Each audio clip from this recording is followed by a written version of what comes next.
Hello, my lovelies, my lovely Shadow here. Sorry that I haven't been posting any videos, but I hope everybody is safe after Hurricane Harvey, which hit around Texas and around my area. It didn't hit too much, so we're very lucky enough that we're still here and we're still alive. So now, I finally got the whole book of the Freddy files, so now we must go undercover, people, and uncover the secrets and mysteries of the Freddy files, if you know what I mean. So, we last left off here on the map. I'm about to show this to you right now. The mapping of the animatronics and special events in FNAF.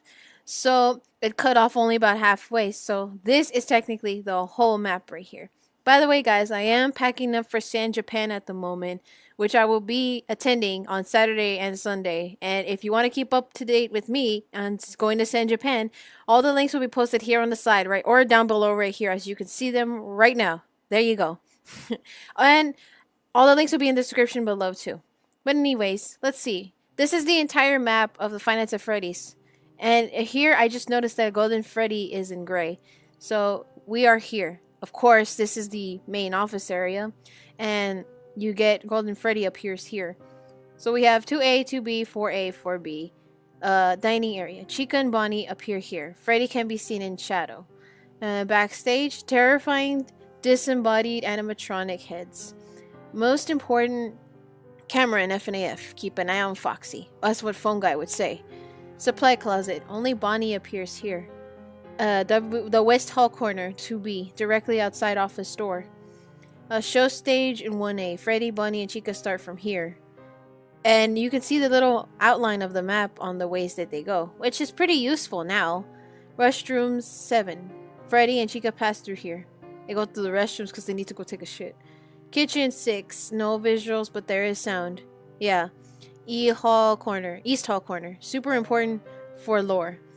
For which lore? Are we talking about the Golden Freddy lore? Or are we talking about how they get through? I don't know. Alright, next page. Animatronics inventory. Freddy. Appearance. A light brown animatronic bear wears a black bow tie and black top hat.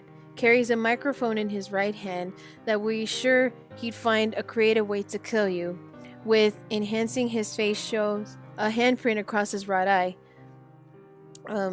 Wait, what? Oh, okay, sorry. No, I lost my... and other dark marks, possibly a handprint, along the lower left of his jaw. Movements. Show stage, dining area, restrooms, kitchen, the East Hall corner, and the office. Freddy takes a pretty predictable path, but he's hard to find on the camera because he stays in the dark most of the time. His glowing silver eyes are the best way to spot him. In the light, his eyes change color. They're blue when you see Freddy outside the door, but in some jump scares his eyes are black. Yeah, that explains the very scary thing that you see when he's just staring at the camera, or at you. Watching Freddy on the cameras will slow his movements. Oh, well, okay, well, that's useful. Freddy doesn't move until night 3 unless you run out of power, in which case he'll get you from the West Hall side of the office. If you run out of power, Freddy plays the Toreador song from the opera Carmen. You can also hear it playing in the kitchen when Freddy's in there and in the night 4 phone call. Alas, poor phone guy. Yeah, I remember I heard it on... When I played Five Nights at Freddy's 1, you could hear it in the kitchen area. That's where Chica is, but then Freddy's there. Animatronics inventory. Bonnie. Appearance. A bluish-purple animatronic rabbit, wears a red bow tie, plays guitar in the animatronic band. Movements include dining area, backstage, the West Hall, supply closet, and the West Hall corner. Bonnie is usually the first animatronic to move, and he always sticks to the left, west side of the restaurant. Bonnie is the only character who appears in the backstage supply closet and West Hall corner. He moves much faster than Freddy or Chica, leading to rumors that he can't teleport. He always enters the office from the west side and will appear standing in the doorway when the light is turned on. Of all the animatronics, Bonnie seems to disable the cameras the most as he moves. If he enters the office when the monitor is open, he'll make a raspy groaning noise. Oh, that's that kid. Yeah, that thing. Yeah, so this is basically bioinformation of each animatronic, depending on who's who. Basically, just simple things. Animatronics inventory. Chica. Appearance: a yellow animatronic chicken with an orange beak and magenta eyes, wears a bib that reads "Let's eat." Movements, show stage, dining area, kitchen, restrooms, East Hall, and the East Hall corner. I just noticed, is this the order in which they appear in the game? Like if you're playing Five Nights at Freddy's 1, I'm pretty sure this is the appearance in order of how they come to you. Chica sticks to the right east side of the restaurant. Chica arrives an anthropomorphic pink cupcake decorated with 2 large eyes and teeth. Well, now we know what the cupcake is. It's anthropomorphic. The cupcake disappears when Chica leaves the show stage. Although a duplicate cupcake can be seen sitting on your desk in the office, staring at you creepily the entire game, Chica and Freddy are the only animatronics who enter the kitchen. You can't see them, but you can hear the clanging of pots and pans. Chica always enters the office from the East Hall corner and is visible in the window when the light is turned on. Like Bonnie, when Chica enters the office, she'll make a raspy groaning noise, cause both the light and door buttons to become inoperable, and kill the player as soon as they lower the monitor. Or she'll just pull down the monitor and kill you regardless, because apparently Chica can do that. Scott says it himself, folks. Chica can actually do that. Gotta fix my camera. Animatronics inventory. My favorite, aka Foxy. Appearance: a reddish-brown animatronic fox with yellow eyes and an enlarged elongated snout. Wears an eye patch which is usually flipped up and has a hook for a right hand. He looks somewhat damaged, with his endoskeleton exposed in a number of places. The movements: Pirates Cove, West Hall Corner, and the office. Foxy always starts at Pirates Cove, behind the curtain. As the night goes on, he starts to peek out more and more until he is entirely revealed. The next time you check the monitor, he's gone. The monitor then flashes into the West Hall camera, where you'll see Foxy sprinting toward the office. He'll attack from the doorway in a matter of seconds, unless you close the door in time. After an unsuccessful attack, Foxy bangs on the door a few times and then returns to Pirates Cove to begin the cycle again. Unfortunately, every time that he is blocked by the door, he drains the player's power. 1% the first time, then an additional 5% every time thereafter. See notes on power consumption. Keeping Foxy at bay means checking on him just enough but not too open. So yeah. So we're learning that Foxy actually drains power as well, just like Freddy. But not only with the doors and the lights, but it's Foxy. After he appears and bangs on your door, it says that you lose 1% or 5%, which is pretty scary, and it's very useful now.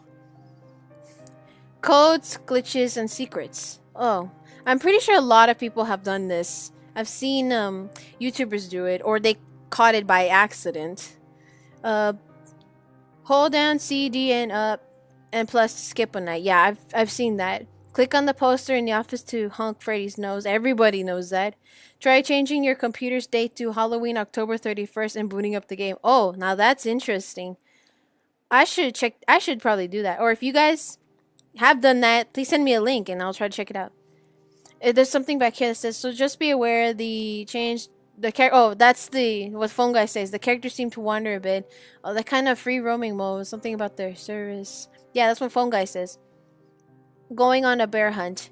In the West Hall corner, camera 2B, is a poster of Freddy, which has a very small chance of changing.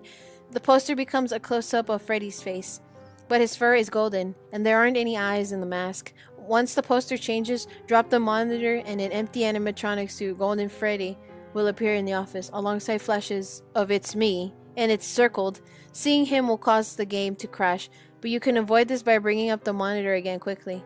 See page 24, which I will see in a minute. You can also trigger Golden Freddy inputting 1987 on the... Yeah, I've seen that. If you put 1987 on the custom mode, Golden Freddy appears and your game shuts off.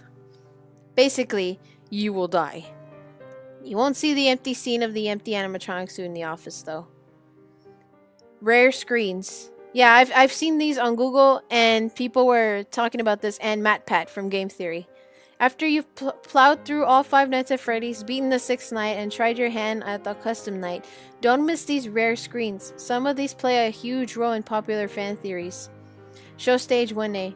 This secret screen can only be found in the game files, but we think it's worth a peek nonetheless. So as you see, this is Bonnie, Freddy, and Chica. They're staring right at you, but with their human-like eyes. Now, it's pretty rare for people to get this, but I've seen some people get this by accident. Pirates Cove 1C. After Foxy left Pirates Cove, the stage sign changes to It's Me. See page 20. Oh, I think well, it's kind of rare for me to see that. I have not seen that actually for myself. West Hall Corner 2B. Check this camera and you may see the poster change to an image of Freddy ripping his head apart. Yeah, I've seen that before. Because I think Mark played this and that happened.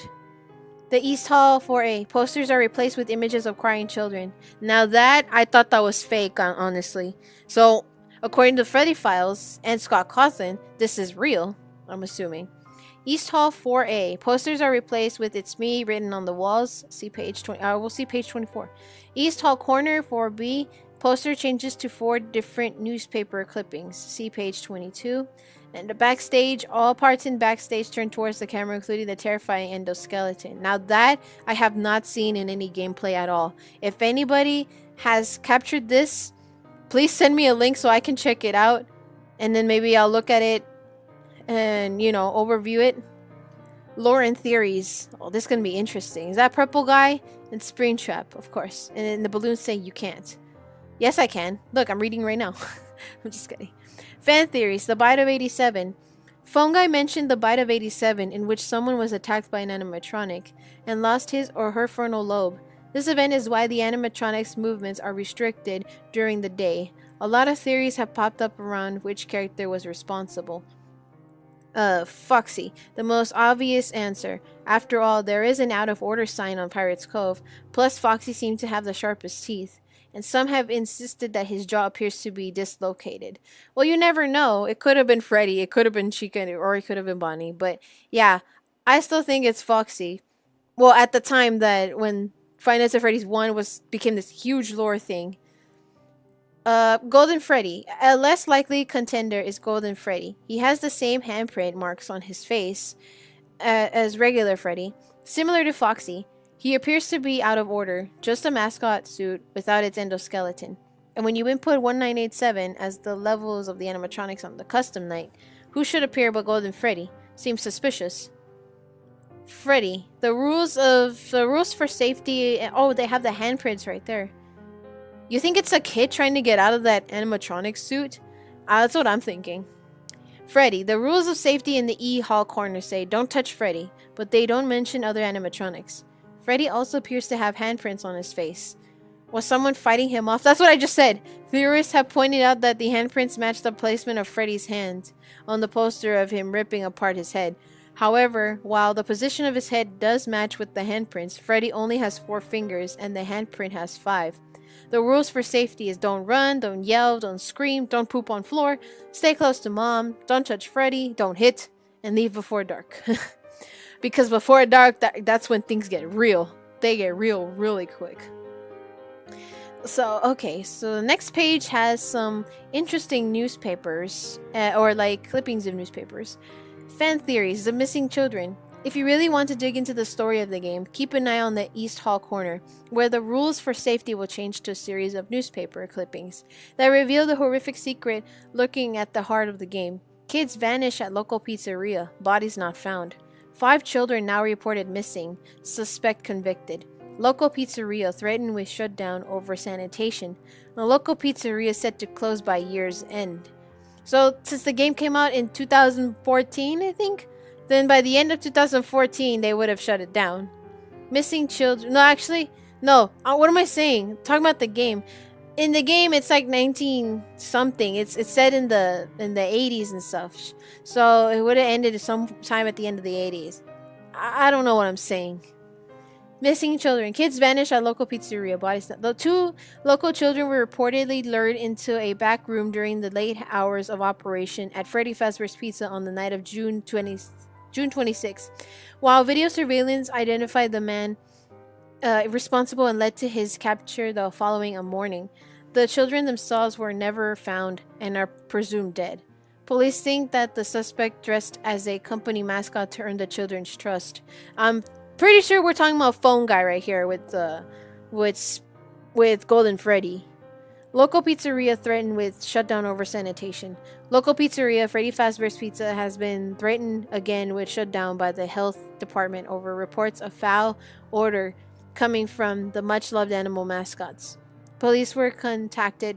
Police were contacted when parents reportedly noticed that what appeared to be blood and mucus around the eyes and mouths of the mascots. One parent likened them to reanimated carcasses.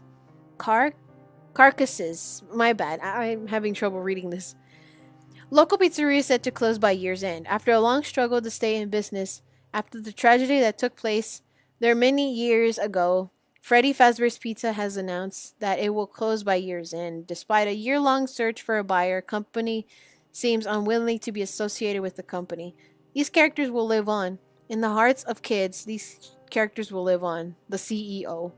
Yeah, so the real reason it shut down is because of foul odor. It's not my fault Purple Guy actually killed them. I'm just saying. 5 children were apparently lured to a back room by someone who wore a mascot costume to gain the kids' trust. A suspect was arrested and charged, but the bodies of the children were never found, and they were presumed dead. Shortly thereafter, customers complained of odors and reported seeing blood and mucus around the eyes and the mouths of the animatronics, implying that the bodies of the children were stuffed inside Freddy and his friends. This matches Phone Guy's words from Night 1. If you were to be stuffed inside a suit, the only parts of you that would likely see the light of day again would be your eyeballs and teeth when they pop out in front of the mask. One thing seems certain. The animatronics themselves have been possessed by the spirits of the dead children looking for revenge. So yeah, it gets real there with Purple Guy. Missing children. 5 children now reported missing. Suspect convict. 5 children are now linked to the incident at Freddy Fazbear's Pizza, where a man dressed as a cartoon mascot lured in back into the back room. While the suspect has been charged, the bodies themselves were never found. It's a tragedy. Yeah, it's basically local reports from around their city of missing children from the night of. So that's pretty interesting. Fan theories, it's me. Is that ketchup stain? That's really cool. Fan theories, it's me. This phrase recurs in hallucinations throughout the game on the Pirates Cove sign, the East Hall walls, with Golden Freddy's appearance, and in game flashes as early as Night 1. When you receive your paycheck, you'll learn that your name is Mike Schmidt. Several theories have popped up connecting this phrase to Mike. The souls of the children are taunting Mike. Mike has a connection to the children. Maybe he's a parent or sibling posing as a security guard to gain access to the pizzeria. In order to learn more about the cover-up, the kids are trying to get through to Mike that it's them possessing the animatronics. Yeah, that's what we all thought. Mike is the killer, or was otherwise complicit in the death of the kids. He is hallucinating this phrase because his guilty mind is shouting out that he's the murderer.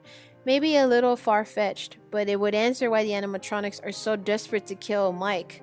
Phone Guy's Endoskeleton explained of the animatronics motives doesn't seem to line up with the events of the game. After all, Bonnie routinely enters the backstage, sees the costumeless Endoskeleton sitting on the table, and never tries to stuff into a costume.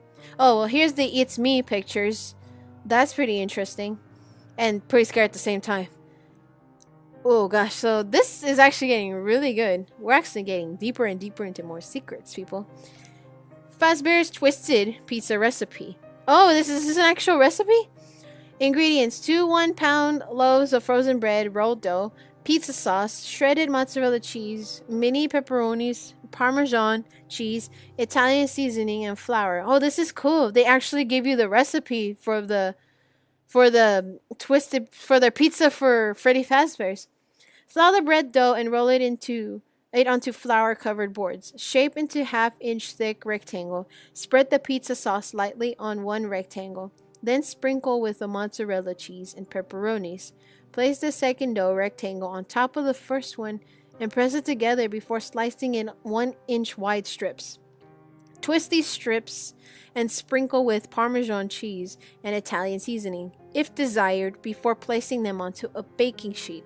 Bake at 400 degrees for 15 to 20 minutes or until the sticks are golden brown. Use extra pizza sauce for dipping. And there's a ketchup stain here. Well, it's not a ketchup stain, it's pizza sauce. Kids, ask a parent to help too. Parent to help you. My bad. That's pretty cool. And an actual recipe from Freddy Fazbear's Pizza. I should definitely make that. Or we should get Rosanna Pansino to make this. That would be cool. If you like that idea, please leave a like in the chat. Oh god, that actually terrified me for a second. So now we are in chapter 2, people. I don't know if I should keep going, but I think we'll still keep going either way. I gotta stretch, because man, this is getting really, really good. By the way, if you're enjoying this video, please make sure to leave a like and a comment down below and share with your friends. I really love reading this type of stuff and sharing with you guys. So here we go. Let's just continue with chapter 2. Five Nights at Freddy's 2. Oh, I get it, because it's, you know, it's 2 and 2. Never mind. That Marionette almost terrified me. The terror continues in Five Nights at Freddy's 2, a game which pushed many players to the limit in terms of multitasking. Yes, there is a lot here to manage, and that's putting it mildly. 11 animatronics roam the floor, looking to kill you or crash your game, if you stare at them long enough. Not to mention the other 4 animatronics that are apparently just there to populate your nightmares. Plus, there's a frighteningly long list of to-dos. Keep the music box wound, keep the vents clear, strobe the flashlights in Foxy's direction. More animatronics now have a set of unique instructions, similar to Foxy from FNAF. So there are plenty of defaults to juggle. Also new to FNAF 2 are the death minigames that are triggered with jump scares. Each minigame has a creepiness factor off the charts and has spawned a flurry of theories about the rapidly expanding mystery at the heart of Freddy Fazbear's Pizza.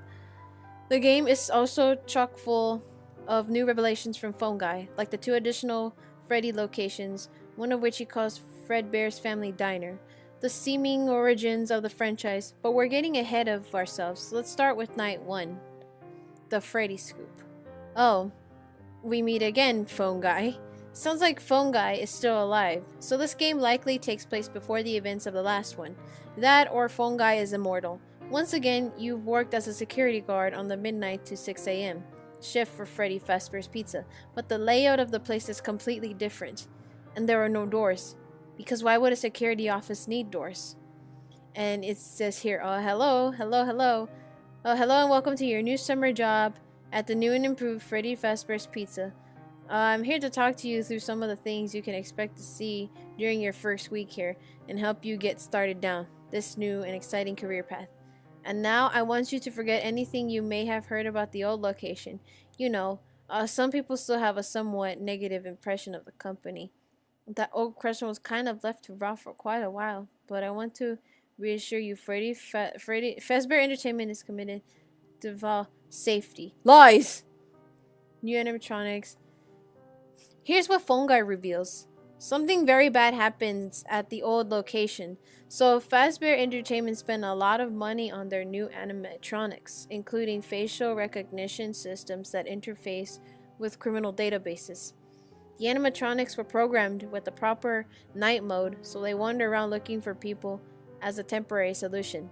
A music box has been placed in the prize corner. Its music should keep one of the animatronics at bay. You've been supplied with an empty Freddy Fazbear's head to wear as a mask. When you wear it, any animatronic that comes into the office will see you. They think you're one of them and wander back out again. This Freddy head won't work on Foxy, unfortunately, but shining your flashlight on him should make him go away. Yeah, because no one wants strobing lights. The building lights will never run out of power, but the flashlights will. All the animatronics are sitting creepily in the back room, but they're now used for spare parts. These look like the animatronics from FNAF, but they're not exactly the same. Check the animatronics inventory for specifics. As we've come to expect from FNAF, things tend to unravel quickly. On night 4, we learn the restaurant is being investigated and may need to close temporarily, as someone seems to have tampered with the animatronics' facial recognition systems. On night 5, the restaurant is put on lockdown, with no one allowed in or out, especially prior employees. So yeah, that's pretty crazy right there. End of Night Hallucinations. When you first boot up the game, as well as at the end of night 2, 3, and 4, you'll experience a nightmare in it. You are wearing the Freddy Fazbear head and can only see a peek of what looks like the empty dining area from FNAF. The first time you see Bonnie and Chica on either side of you and hear unseen children laughing, the game will then crash in code saying ERR, in error, means error, I'm thinking. It will appear in the upper left corner of the screen. Night 2 features a repeat of this nightmare, but now Bonnie and Chica are looking at you. On night 3, Bonnie and Chica appear angrier than before, and Golden Freddy stands right in front of you. The fourth and final time, Golden Freddy has disappeared, but Bonnie and Chica remained. Puppet blocks your view no matter which way you look. When the game crashes on night 2 through 4, a different code appears in the upper left corner of the screen. It's me. Yeah, when we first saw this, it was pretty interesting. Hello, what on earth are you doing there? You didn't get the memo? The place is closed down. But why is it highlighted though? Could that be a clue? Or is it just telling you like the place is closed? Did you not hear me? It's like what the phone guy is saying. Night 6. After completing night 5, Jeremy Fitzgerald, you receive a paycheck for $100.50. This amount probably would have felt more significant in 1987. In any case, making it this far brings up a menu. Option for a 6th night. Phone guy, which tells you that the restaurant is being closed down after one final event scheduled for tomorrow. A birthday party. Your reward for making it through an extra night, an overtime paycheck for a measly $20.10. Yeah, I hate that paycheck. But at least you got the extra hours that were worth it. As you can see here now, we got the paychecks and the ending screens where it's shut down for good. The custom nights. Oh wow, this looks like a lot of work. Custom night. As in the first game, surviving the first 6 nights unlocks a custom night, which allows you to change the AI settings of each animatronic. Not new this time around, in a series of 10 per set difficulties for 9 of them. Beating the night unlocks a collectible toy for the office desk. Beating the 1020 mode or Golden Freddy challenge earns you a star. And yeah, I've seen those. That explains the little Bonnie thing in Markiplier's video and those gameplays. But yeah, so aside from some desk swag, what reward do you get for surviving a custom night? Nothing more than a termination notice made out to who the heck is Fritz Smith. Looks like Jeremy did get switched over to the day shift after night 6. Oh. Interestingly, they fire Fritz for the same reasons they fire Mike from FNAF, odor, and tampering with animatronics. Oh. And here are the character AI settings. Golden Freddy, if you can see, it's kind of tilted to the side, but I think that's pretty cool. It's like they scanned this and they put it in files there, so you can see. I'm tilting my head right now. This is all 2020. Foxy, Chica, and Bonnie and Freddy are in 20 mode, except for the toy except for Golden Freddy and the toys. New and shiny. What's new? Who's new and shiny? Oh, is that? Never mind. That's like one of the challenges, right? Yeah, game mode. My bad. I was like, who's new and shiny? 0, 0, and all the toys except for Golden Freddy and Foxy, Chica, Bonnie, and Freddy are all 0. And from there on so far, you'll see the rest, and I'll leave it right here if you guys want to see it, or you can feel free to pause it right now if you want. If you unpaused it, good for you. Anyway, gameplay and strategy.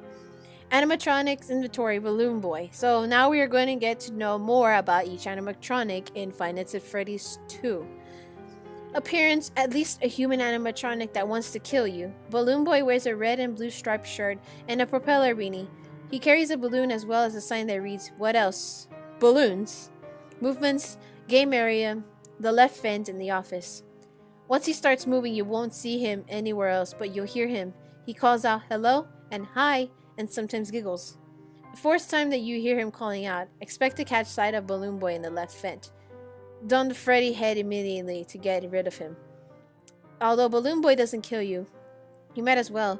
If he gets into the office, he'll disable the flashlight and vent lights, leaving you completely helpless. The Puppet, aka the Marionette.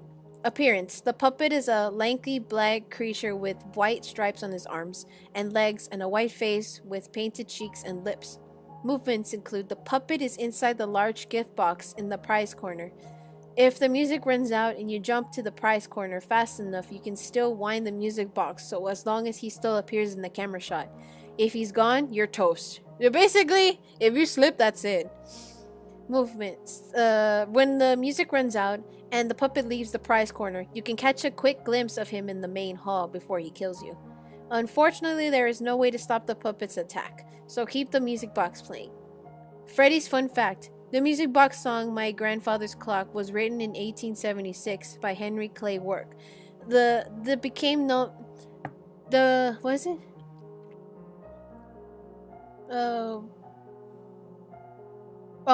The tune was so well known as a long case clock. I can't read this one. As the tune was well known as a long case clock, became known as grandfather clock.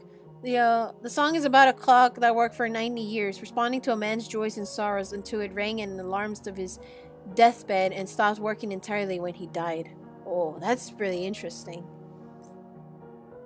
Animatronics inventory. Toy Chica.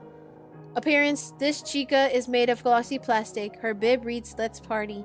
Movements. Show stage, main hall, party room, the left vent, the office. Toy Chica will also appear in party room 4 and the office hallway. She won't attack from here. She is less active on later nights. After leaving the show stage, her eyes and bill are missing. Animatronics inventory. Withered Chica. Appearance. The Chica is worn down but noticeably different from FNAF Chica. Note the less rounded frame, all yellow legs, and 3 dots. Movements. Parts and service room, party room 2, and the right vent 6 in the office. Withered Chica cannot be seen using the flashlight in the right vent blind spots. She'll move directly from the right vent to the office. Animatronics inventory. Toy Bonnie. Appearance. A glossy plastic Bonnie with green eyes and black teeth. The movements. Show stage, party room 3, party room 4, party room 2, the right vent 6, and the office. Toy Bonnie is usually one of the first animatronics to move, but he is less active on later nights. Well, that explains why only a few animatronics would appear. That's my hat up there. I didn't even realize that. Animatronics inventory. Withered Bonnie. Appearance. Still a giant blue rabbit, but Withered Bonnie is missing his face. The movements. Parts and service room 8, main hall 7, party room 1, left vent 5. The office. Withered Bonnie can also enter the office from the office hallway.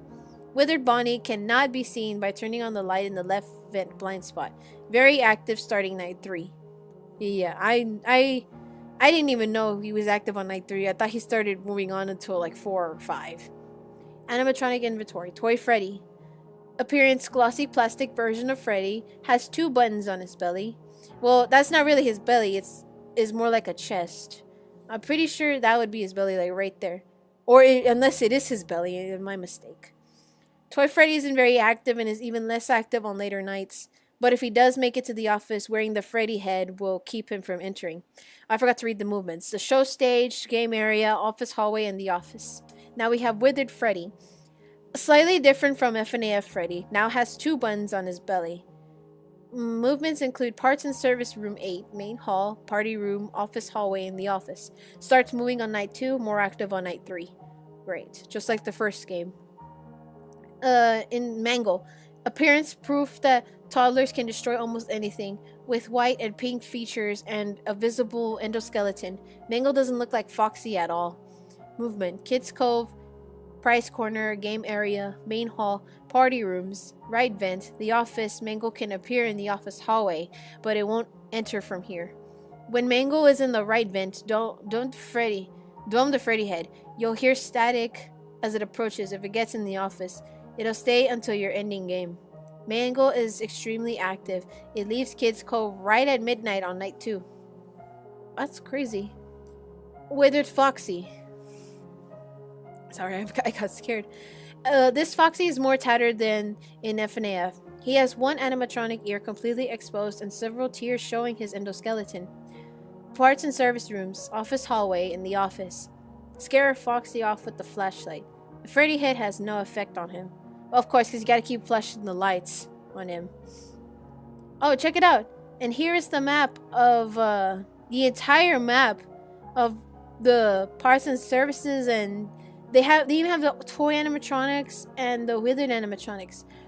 I can't really see it too well, but I will try to flip it to like over so you guys can see it. I'll put it on right now. It'll take a lot of work, but if you see it, there you guys go. That's pretty crazy though. We've got, let's see, Office hallway, Withered Foxy and Freddy attack from here. That's really, really interesting. But I'll leave it up here for a while so you guys can see it before I move on to the next one. There's some pretty interesting concepts here from the Freddy files. And let me just say that this is getting really, really good. We're learning more about each animatronic as we go along. And this has only been the first 2 games. And man, oh man, I can see why Scott Cawthon has put a lot of work into this. Now, let's move on. Codes, glitches, and secrets. This is going to be interesting. The secret animatronics. Everybody has known this. Golden Freddy. Unlike FNAF, nothing specific triggers Golden Freddy.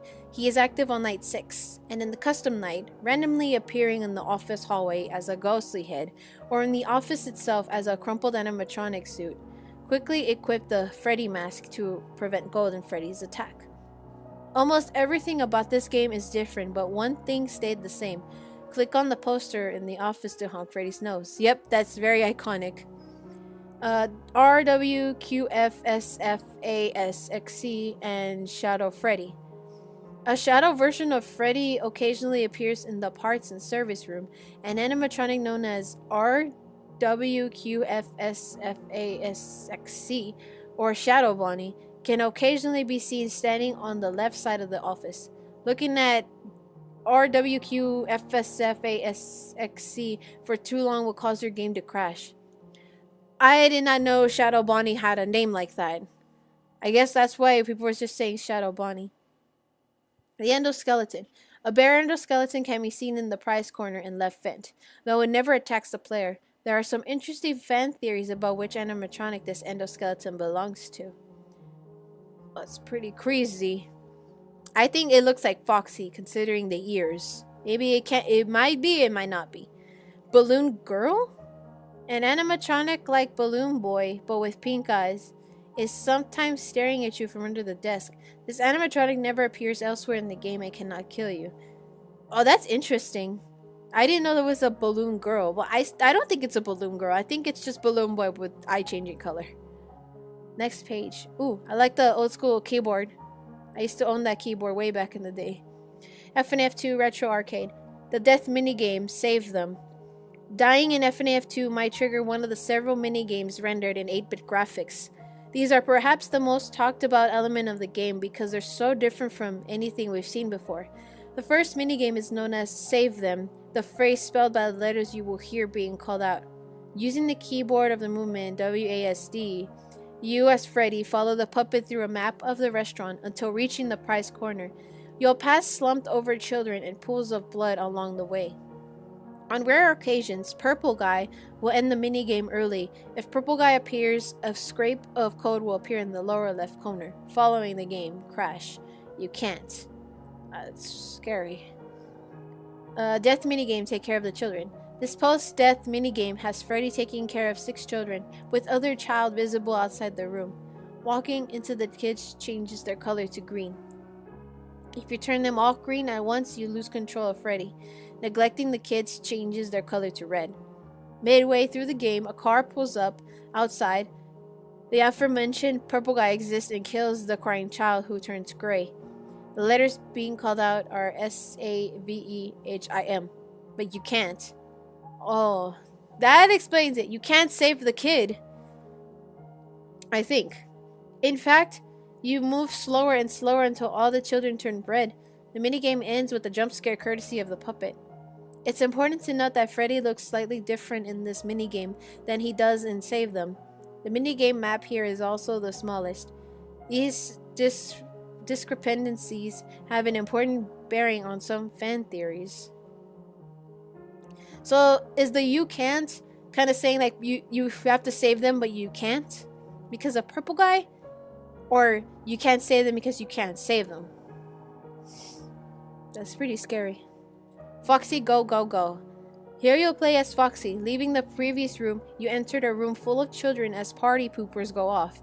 When the last one goes off, you return to the starting position and must make your way to the kids once again, and then again. But the last time you do, Purple Guy is visible in the lower left corner of the room. He's smiling. In the next room, the children are dead. This post-death minigame ends with a Foxy jump scare. A rare screen. The left paper plate man in party room 4 will disappear and reappear on the wall in the office. I don't know if I've seen that, but I might have to look over that. If I can't find it, you guys please send me links to this kind of stuff, because I would love to see them. Sorry, my Wi-Fi was off. Death minigame, give gifts, give life. In this post-death minigame, you play as the puppet. Per the on-screen instructions, you need to give gifts to 4 apparently dead children, returning to the center of the room. You're told to give life as you approach each child. The head of an animatronic appears over the child's head. Once again, letters are being called out. HELP, THEM. You're also earning a score for giving the gifts, but the numbers change to a random sequence when the minigame ends with Golden Freddy's jump scare. Slowing down the playback of the minigame just before the jump scare reveals a 5th child in the center of the room. Golden Freddy's jump scare originates from the child, perhaps implying that the puppet placed a 5th animatronic head, Golden Freddy's, on this child. Oh, that's interesting. Maybe I wasn't paying attention much to Five Nights at Freddy's 2 with the minigames because we were all too scared, but now that I'm reading this, it's actually pretty interesting. Oh, I like that fan art right there in the bottom corner. Lore and theories. Fan theories, sequel versus prequel, and alternate Freddy locations. Now this is where it's going to get interesting, people. It's now widely accepted in the FNAF community that Five Nights at Freddy's 2 takes place before Five Nights at Freddy's. The evidence? 1. Phone Guy dies in FNAF, but he's alive in Five Nights at Freddy's 2. Still alive, Phone Guy reveals that the animatronics walk around during the day, but in Five Nights at Freddy's their movements are restricted to nighttime because of the bite of 87. The newspaper clipping at the end of Five Nights at Freddy's 2, Night 6, says that the new Read Toy animatronics are being scrapped due to possible malfunctions, but that the original characters are being kept in hopes of a possible reorganization of the company. Newspaper clipping also reveals that the owners are looking to create a smaller scale version of the restaurant. Notice how much smaller the FNAF restaurant is compared to FNAF 2. Oh, that's scary. Oh, that's interesting. But that's not all. Phone Guy reveals another interesting tidbit about the timeline. 2 additional Freddy locations. He tells us on night 1 that a previous location was left to rot after. Something terrible happened there. And then later on night 5, we learn there was an original restaurant called FAZBEAR'S Family Diner, which was apparently franchised out to create the other locations. That's pretty scary. Sorry if I'm looking up because I can't really read this. It's pretty hard to read. Let me see. There you go. Fan theories, the bite of 87. It is a coincidence that Five Nights at Freddy's 2 is set in 1987, and yet we hear nothing about the bite of 87. Many theorists are convinced the bite did happen during the game, even if we didn't realize it. What we know about the bite? It happened in 1987, during the day, and the victim lost a large segment for his or her brain, but survived. The victim's age is never mentioned. After the bite, the animatronics were only allowed to move around at night. Theory: the bite happened on day 4 to the day guard. On night 4, Phone Guy tells you to avoid eye contact with the animatronics, as they've been acting very unusual, almost aggressive towards the staff. Yet the animatronics have been acting normal with the kids. Thus, the animatronics would not have attacked the children, but they would have attacked the guard. On night 5, Phone Guy tells you that a day shift position just became available, possibly implying that the day guard was injured by an animatronic earlier that day. Theory: the bite happened at the birthday party, and you're the victim. Still, others believe that the bite happened after night 6, at the birthday party, that Phone Guy mentions in his last message. The evidence? Theorists believe that the available day shift position mentioned on night 4 is because Purple Guy, the killer, was the day guard. Thus, when Phone Guy tells you to report to the birthday party, wear your uniform and stay very close to the animatronics, you're in the perfect position to get bitten. Oh, that's pretty pretty interesting lores right there. And theories, sorry if you hear a noise. This is the next page right here. Fan theories. The minigames reveal multiple killings. Oh, what? Oh, yeah. I know, like, in the minigames, you get different types of deaths depending on where you go or where each person goes. I'm sorry. Like, whoever's played this game knows that they've gone through, like, different directions and they've gotten something different other than other YouTubers who have played it, or if you played it yourself. Fan theories. The minigames reveal multiple killings. A prominent strain of theory maintains that each of the 4 minigames in FNAF 2 reveals a different set of murders. Save Them is believed to be the Five Nights at Freddy's 2 restaurant. The minigame map is similar to the camera map. There are 5 dead children here as well. Purple Guy also looks different. He's now wearing something gold on his chest and holding something in his hand. Oh wow, that's interesting. Foxy Go Go Go has a completely different map, which now has 2 rooms, Pirate's Cove and a party room. The game reveals that 5 children are murdered. Yeah, you can see there in the picture on the bottom. Take Cake to the Children is believed to take place at FAZBEAR'S family diner, since the map consists of only 1 room, a street, denoting a small location. And the playable Freddy looks different from the Freddy in Save Them, meaning an older version of Freddy. Theorists assert the game shows Purple Guy's first murder. Give Gifts, Give Life shows 5 dead children as well as the puppet, but as a seemingly different location. It's 1 room, but the room's dimensions are different from Take Cake. On a final disturbing note, the models for dead children are different from game to game. Supporting theorists claims that there could be 4 unique sets of victims. Ooh. Now that's pretty cool and interesting. But if it's connected, does the connection mean something? Or was I supposed to read it like this to this? Or I don't know. Who cares? I mean, I say it's pretty interesting and scary at the same time. So here's some fan theories what we know about the killer. This is getting really juicy, people. Is associating with the color purple. Duh, the real question is, what does the purple coloring mean? This could be part of his uniform or something else. He might be a security guard. In Save Them, Purple Guy has a golden object pinned to his chest. This has led many to believe that he's a security guard and the object is a badge. He may know how to work the animatronics. In Night 4, you're instructed not to make eye contact with the animatronics as someone may have tampered with their facial recognition systems. All sign points the Purple Guy as the culprit. After all, if he's in the criminal database, he would need to disable their facial recognition to sneak into Freddy's. He was likely an employee of Freddy's. Phone Guy on Night 5 warns, the building is on lockdown. No one is allowed in or out, especially concerning any previous employees. Though it's never explicit stated, why would Phone Guy give the warning if the wrongdoing wasn't committed by any employee? He uses a yellow suit to kill. On Night 6, Phone Guy tells you that someone used one of the suits. We had a spare in the back, a yellow one, someone used it. Now none of them were acting right. This matches what we found from the newspaper clippings in FNAF. A man dressed as a cartoon mascot lured the children into a back room. So who is he? There are a few theories circulating. Aside from the theory that Purple Guy is just a random security guard at Freddy's operating the day shift, Phone Guy is a suspect for many. People say that the rare Purple Guy killer in Save Them shows Purple Guy holding a phone. A clear link between the two. Others believe Purple Guy could be you. In those end of Night Hallucinations, you're clearly inside a mascot costume, just like the killer. Plus, maybe those hallucinations of "it's me" and the confessions of guilty mind. It's me, I did it. I killed those kids. Yeesh. Talk about a telltale heart. I can't believe Scott wrote that, but that's honestly pretty scary and interesting that we get to know more about Purple Guy. But is Purple Guy really the suspect here? I'm just saying. I think he is because of what he did to those children, and people still hate him for that. I still hate him for that. Well, We now made it to chapter 3, folks, but I think I'm about to stop right here.